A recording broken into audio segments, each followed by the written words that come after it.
अस्सलामुअलैकुम।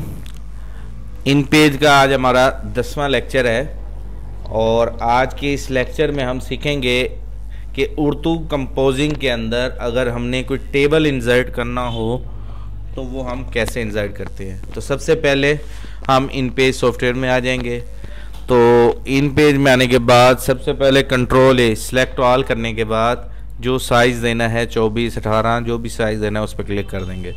और जो हेडिंग वगैरह देनी है हम फ़र्ज़ करो कीबोर्ड के नाम से लिखते हैं, कीबोर्ड।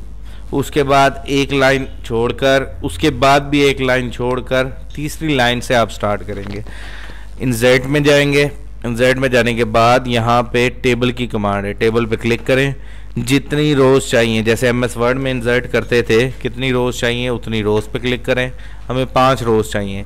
कॉलम जितने चाहिए, मुझे 4 कॉलम चाहिए, 5 कॉलम चाहिए, 4 ओके किया तो ये 4 कॉलम और 5 रोज़ आ गई।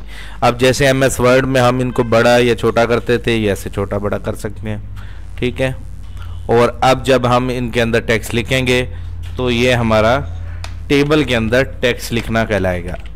अब इसमें एक अजीब सी बात ये होगी कि आप अगले सेल में लिख रहे होंगे, पिछला टेक्स्ट जो है वो हाइड हो जाएगा। तो उस पर आपने परेशान होने की ज़रूरत नहीं है, वो टेक्स्ट हाइड नहीं हुआ, वो यहीं पर है।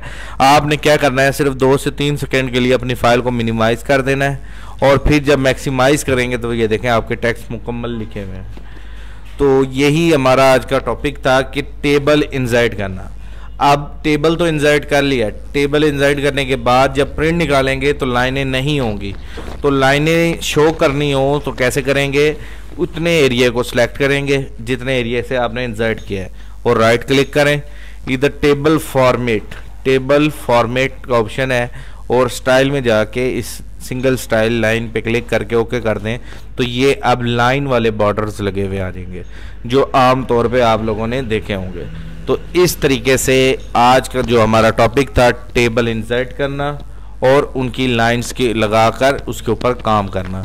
तो आप इसकी मज़ीद एक असाइनमेंट बनाइएगा तो आपको इसकी समझ आ जाएगी। उम्मीद करता हूँ आपको सब चीज़ें क्लियर होंगी। कोई मसला हो तो आप पूछ सकते हैं। जज़ाकल्लाह। मोहम्मद अली रज़ा फ्रॉम बहावलपुर।